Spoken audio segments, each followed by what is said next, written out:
The reason we've gotten here together today is because a number of you had asked the question about how this all got started and when I got involved in it, and about the experience you probably heard about that I had. And since I hadn't told anybody about this in a formal manner for a good number of years, and we wanted to get it on videotape so that other people could view this in other states and who don't happen to come here and hear about it via television per se or off the tube, we thought we'd record this today. Feel free to ask any questions as we go along, interrupt anytime you would like, and ask the question. Let's just make this as informal as possible, okay? I'll go back in my history and give you a little bit of history of what caused me to come to Utah. My father lived here in the state of Utah, and I grew up in Southern California, and so I moved here in 1964, supposedly to go to work for him, building homes. He's a general contractor. I was 19 years old, and I'd been going to a few years of college in California. And when I first moved here, he insisted that I attend the LDS church. He wasn't active in the church himself at all, but he said it would be good for me since it had a lot of nice things about it, I guess, was his thinking. He was in the building business, and he was at that time building a private club on 39th South and 11th East, which is the liquor business, for anybody who doesn't know. And that's in direct contradiction to what the LDS Church is about.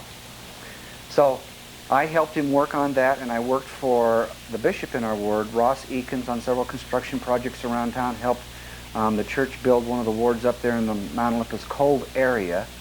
And after a period of about a year and a half living here, the LDS Church asked me if I would go on a mission for them. And so I volunteered, per se, with the pressure as it be, to go on a mission for them. And I went to the Central States Mission for the LDS Church. And there, like every good LDS missionary knows, you teach the lessons that are taught, and you memorize these lessons, you teach them to the people, and you baptize them into the church. And while I was on the mission, it was a very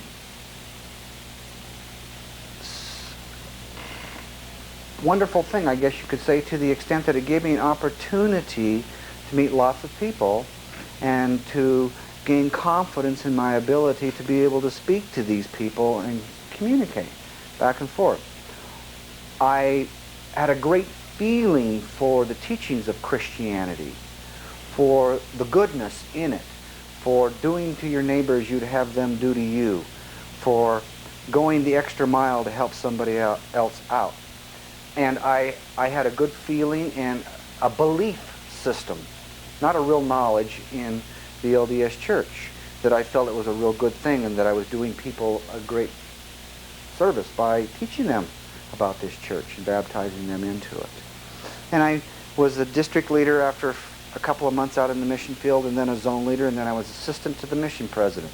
That's about the highest you can get as a missionary in the mission field. And I was released from my mission, and I came home, and I started to attend BYU and the University of Utah after BYU. And I met a girl by the name of Annette Nowell. Sorry, that was after we got married. Annette Hall. And we were engaged for 6 months, got married, lived in a little apartment on 33rd South, about 1900 East. Had a little baby girl named Julie. And we built a home up behind where my dad's home was, near the Mount Olympus area.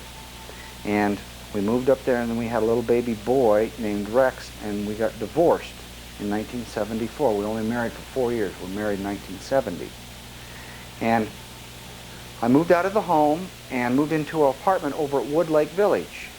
And I started to date a girl by the name of Chris Miller. Just generally skimming over the surface events that led up to all of this. I hadn't been real active in the LDS Church for about the last 3 years.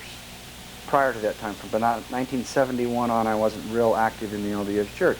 I would attend their meetings and go to different functions and stuff like this, but my heart wasn't in it. Let's just put it that way. So I moved into Wood Lake Village and began to date Chris Miller after my divorce, and this is in the summer, May of 1975. And I was just having a regular old life like everybody else has. I would go to the clubs in town and dance and have a few drinks and party and get involved with different people. And I was working for a company called Vanguard Graphics, selling printing. This is where I happened to meet John, who's here today also. And it was in October of 1975 when this initially happened to me. Prior to this time, though, when I was married and I was living up in the Mount Olympus area, I would go down into my den and I would sit very quietly and I would turn within, mull my attention, and I would listen to a sound inside of me. I didn't know where it came from, and I didn't know really why I was doing this. I would just sit down and I'd start listening to this real high frequency which was inside my body. And I'd be very quiet, and as I would listen to it, it seemed as if it brought great peace to me, and I felt very comfortable with it. And it seemed to answer all the questions that I would ever have, or do away with the questions that I would have about life. One afternoon in October, I think it was October 28th to be exact, I'm not really sure anymore since I haven't recalled this in many years.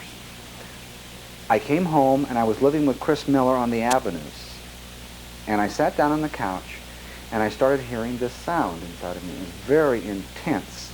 It sounded like it was inside of me and outside of me. Have you heard this story before? You've heard me tell this story before. Great. And it was so intense that it just seemed to engulf everything around me. And the next thing I knew, I was standing in front of an enormous pyramid. And it seemed as if I were on the south side of it, and I walked around to what seemed to me, or was perceived to me, to be the north side of this pyramid. And on the north side of it, there was this large, round, oval-type building, but it wasn't a building. I guess you could say, some people would describe it as a round craft or whatever. It was flat and very large and round, and it looked like it was made out of black graphite. And I walked up to it, and it didn't have any doors. And all of this happened very, very naturally. I wasn't questioning anything within my mind. I wasn't saying, what in the world am I doing here? It seemed as if I was supposed to be there, and as if all this was naturally happening. And I walked right through the wall of this building, or this craft, or whatever it was, inside, and there were individuals in there, and I call them the Summa Individuals. And they were similar to us, but not exactly like us. They didn't have any hair on their body at all. And there they escorted me across the far room, and I looked on the floor, and this looked as if this piece of energy that looked like a real large crystal came out of the floor, and I looked into it, and I saw all the things that were going to happen about building this pyramid and making the nectars.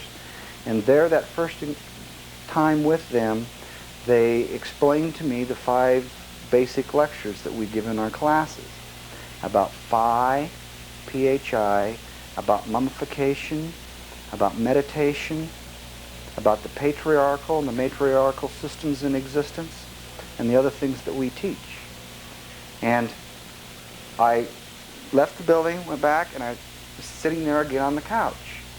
And there was many times after that, whenever I tried to get out of telling about this, that they would work with me again, and they would say, that you've got to do this. This is sort of what you have to do, even though I didn't like doing it. John can probably remember me telling him many times, I'm quitting, years ago, that I'm not going to do this anymore. And every time I would try to quit, they would get me again and make me a real believer in that I couldn't get out of telling people about this story and the things that I learned in